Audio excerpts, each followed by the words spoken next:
किसने कहा दयाबेन नहीं है? दयाबेन है ना, दयाबेन अहमदाबाद में है। और हमारे शो में ना कोई हीरोइन थी, ना कोई सासू माँ थी, सब पड़ोसी थे। तो स्टार्टिंग में लोगों को ऐसा लगता था कि क्या हो रहा है, ऐसे थोड़ी कुछ होता है। मैं जब छोटा था, जब स्कूल कॉलेज में था, तभी उनकी कॉलम पढ़ता था, इसीलिए मैंने शो का टाइटल रखा तारक मेहता का उल्टा चश्मा।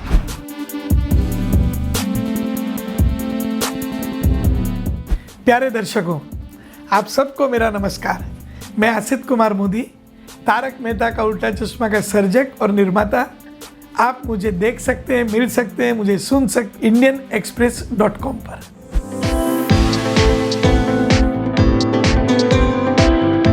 तभी एक ऐसा दौर था कि जो सास बहू और ड्रामा का ही टीवी सीरियल पे सिर्फ ड्रामा होता था और हंसी नहीं थी। तो तभी हमने कॉमेडी सीरियल की शुरुआत की थी 28 जुलाई 2008। तो बहुत अच्छा भी लग रहा था कि हम लोग कुछ नया करने जा रहे हैं। एक विश्वास भी था कि हम कामयाब होंगे और बहुत मेहनत करते थे, जो मेहनत आज भी करते हैं। तो वो जब सब कुछ नया नया था, आर्टिस्ट नए थे, राइटर नए थे और एक हिंदुस्तान के टेलीविज़न पे एक नया मौका था, एक कॉमेडी टीवी सीरियल डेली। कभी डेली आती नहीं थी, कभी डेली कॉमेडी टीवी सीरियल हुआ नहीं करती थी। तो वो जो तारक मेहता का उल्टा चश्मा ने करके दिखाया।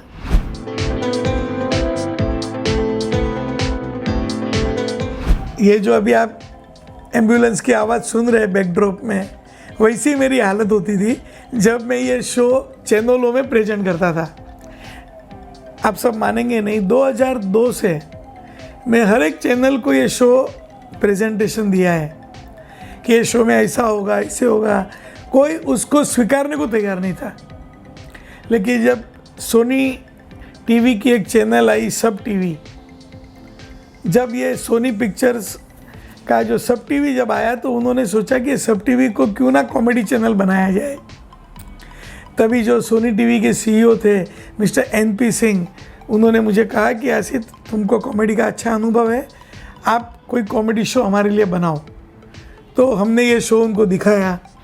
तब उनके पास बजट नहीं हुआ करते थे, तो मैंने भी सोचा कि शायद ये शो नहीं करता हूँ क्योंकि नुकसान हो जाएगा। लेकिन एक अंदर से एक अंतरात्मा की आवाज़ थी, कि एक अंदर से एक आवाज़ थी कि नहीं, ये शो चलेगा, सबको पसंद आएगा। तो मैंने भी उस चुनौती को एकदम अपना लिया कि भले कम बजट होगा, नुकसान होगा, नुकसान, नफ़ा होना, फ़ायदा होना, नुकसान होना, सब ऊपर वाले के हाथ में है। मेरा काम है मेहनत करना। तो वो मुझे समझ में आ गया। मेरी धर्मपत्नी, मेरी वाइफ ने मुझे बताया कि ये शो सबको पसंद आएगा, तुम नुकसान से मत डरो, आगे बढ़ो। तो मैंने भी ये चुनौती को एकदम अपना के मेहनत करना चालू कर दिया। और लगातार 5-6 साल की जो मेहनत थी, जो मुझे कोई ये शो समझ नहीं पाता था, मुझे मना कर देता था और मैं इतना दुखी और मायूस होकर वापस चला आता था। तो जब ये शो चालू हुआ तो मेरे लिए भी एक बहुत बड़ी जिम्मेदारी थी, एक चुनौती थी कि कैसे भी किया जाए, ये शो को हम कैसे भी करके, मेहनत करके दर्शकों के दिल तक लेके जाएंगे। तो मेहनत किया, सब कलाकारों ने साथ में मेहनत किया। हमारे राइटर्स को कभी मैं भूलूंगा नहीं, उन्होंने साथ में मेहनत किया। सबके लिए अनुभव नया था, तो बस सब जुड़ गए। और आज जब वो पुराना दिन याद करता हूँ तो लगता है, अरे ऐसा लगता है कल ही सब कुछ हो गया।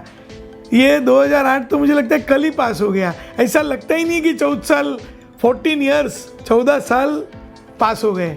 इतना फटाफट रोज़ नए नए एपिसोड, रोज़ नई नई जिम्मेदारी, चुनौतियाँ, वो बस करते गए। और कई, मुझे लगता है आने वाले 15-16 साल भी ऐसे ही हो जाएंगे।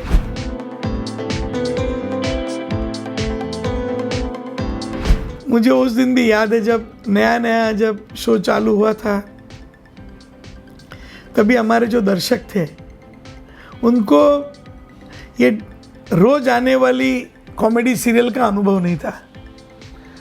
और हमारे शो में ना कोई हीरोइन थी, ना कोई सासू माँ थी, सब पड़ोसी थे और सब आम लोग, जो हम लोग हमारे सोसाइटी में देखते हैं वैसे आम लोग, रोज़ बरोज़ की ज़िंदगी में जो लोग मिलते हैं वैसे आम लोग। तो लोगों को ये पूरा अनुभव नया था। जो बड़ी हवेलियों की जगह पे एक सोसाइटी का सेट और छोटी छोटी चीज़ों पे बना हुआ एपिसोड। तो स्टार्टिंग में लोगों को ऐसा लगता था कि क्या हो रहा है, ऐसे थोड़ी कुछ होता है। वो जेठालाल को समझ नहीं रहे थे। तो थोड़े 1-2 महीने गए कि ये जेठालाल क्या है। फिर उनको लगा अरे वाह, जेठालाल तो मैं ही हूँ। हमारे बाजू में रहने वाली एक बबीता भी हो सकती है। हर एक सोसाइटी में एक भिड़े भाई भी है, डॉक्टर हाथी भी है, रोशन सिंह सोडी भी है, रोशन भाभी भी है और हमारे तारक मेहता भी है। तो ये सब लोग जो कैरेक्टर के धीरे धीरे सब लोग प्यार में हो गए। तो शुरुआत में थोड़ी तकलीफ हुई क्योंकि स्टोरी नहीं थी, स्टोरी का अनुभव नया था। लेकिन बाद में जैसे जैसे उनको समझ में आया, उन्होंने इतना प्यार दिया है, उतना प्यार दिया है कि आज मैं हमारे दर्शकों को प्रणाम करता हूँ।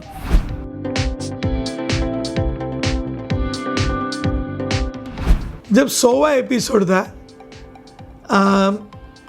जब हमारे जो लेखक थे तारक मेहता का उल्टा चश्मा, जो जिनकी कॉलम से प्रेरणा लेके हमने शो बनाया, वो कॉलम तो एकदम अलग थी, लेकिन ये कॉलम से प्रेरणा लेके हमने शो बनाया। और मैं जब छोटा था, जब स्कूल कॉलेज में था, तभी उनकी कॉलम पढ़ता था, इसीलिए मैंने शो का टाइटल रखा तारक मेहता का उल्टा चश्मा। तो जब उन्होंने मेरी तारीफ़ की कि आसिफ बहुत अच्छा शो है, अभी तो ये मेरा लिखा हुआ मैं भूल रहा हूँ और मैं शो को फॉलो कर रहा हूँ, तब मुझे लगा कि नहीं, मैं सही रास्ते पे जा रहा हूँ।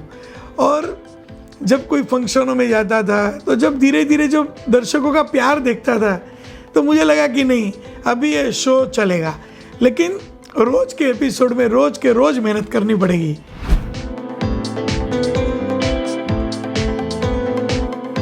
क्रिटिसिज्म से दिल जरा भी चुभता नहीं है। जो लोग प्यार करते हैं वो आपको क्रिटिसाइज भी करते हैं। तो कभी एकदम प्यार का नशा ही नहीं होना चाहिए। लोग क्रिटिसाइज करते हैं तो उसका स्वीकार होना चाहिए। कभी कभी हमारी कुछ मर्यादा होती है, कभी कभी जो चीज़ जो क्रिटिसाइज करते हैं तो हमको सुधार लेते हैं। और थोड़ा सा बहुत कहूँ तो सोशल मीडिया पे ज़्यादातर लोग नेगेटिव बातें करते हैं। तो ठीक है, वो नेगेटिव बातों में भी कुछ पॉजिटिव बातें होती है। तो मैं हमारे टीम को समझाता हूँ कि भाई ये सोशल मीडिया के कमेंट्स पे जितना ज़रूरी है उतना ही समझो, पूरा का पूरा दिमाग में मत डालो, नहीं तो हमारा पूरा दिमाग एकदम नेगेटिव हो जाएगा। तो अपनी पॉजिटिव थॉट को बनाए रखो, अपने विश्वास को बनाए रखो, क्योंकि आजकल का ज़माना आपको मालूम है सोशल मीडिया, और जिसके ऊपर कोई कंट्रोल नहीं है। जिसका दिल जो चाहता है वो उस पर लिख देता है, जो मन में आया वो लिख देता है। ठीक है, उनको जो सोचा उन्होंने लिख लिया, लेकिन उसमें से हमको क्या समझना है वो हमारे दिमाग को सोचना चाहिए। तो मैं मेरी टीम को कहता हूँ कि अच्छी जो क्रिटिसिज्म है उसको अपना लो और अपने आप में रोज़ सुधार तो करना ही चाहिए। हमको रोज़ इवॉल्व होना चाहिए, यही नहीं कि बस ऐसे ही अच्छा लगता है ऐसे ही करते रहो। सॉरी, रोज़ कुछ नया करने की कोशिश करनी चाहिए और क्रिटिसिज्म को एकदम स्पोर्ट्समैन स्पिरिट की तरह लेना चाहिए।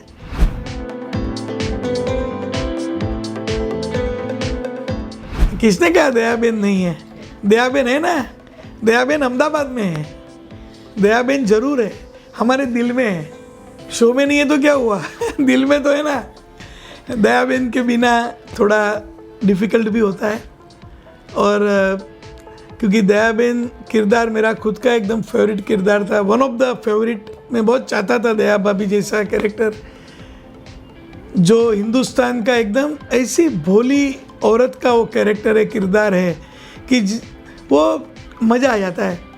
तो ठीक है, आज उनका कुछ पारिवारिक उनकी जिम्मेदारियों के कारण वो शो नहीं कर पा रहे हैं, तो ठीक है, लेकिन दर्शकों ने उनके बिना भी ये शो को इतना प्यार दिया। मैं दर्शकों का बहुत बहुत बहुत आभारी हूँ।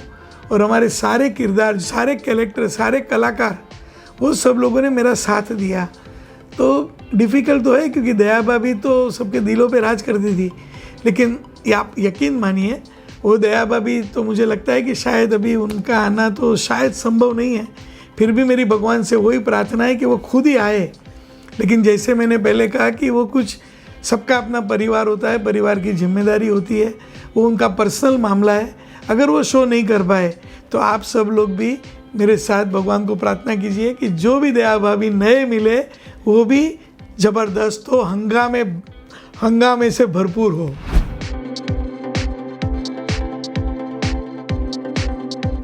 ये आपने एंड में एकदम क्लाइमेक्स ट्विस्ट कर दिया। देखिए, जैसे मैंने पहले भी कहा, मैं सबको साथ में जोड़ के रखना चाहता हूँ, लेकिन अगर कोई लोग अगर आना ही नहीं चाहते हैं, जो उनको पेट भर गया हो, उनको लगता है कि हमने अगर बहुत कुछ कर लिया, हमको और कुछ करना चाहिए, तो हमको भगवान ने बहुत कुछ प्रतिभा दी है, हमको सिर्फ तारक मेहता का उल्टा चश्मा तक सीमित नहीं रहना चाहिए, अगर जिनको ये लगता है और वो अगर नहीं समझना चाहते, तो मैं फिर भी उनको कहता हूँ, भाई सोचिए समझिए, लेकिन अगर नहीं आएंगे तो ज़रूर शो रुकेगा नहीं, नए तारक मेहता ज़रूर आ जाएंगे, पुराने तारक मेहता आएंगे तो भी खुशी होगी, नए तारक मेहता आएंगे तो भी खुशी होगी। मेरा एक ही लक्ष्य है, बस हमारे दर्शकों के चेहरे के ऊपर स्माइल बनी रहे।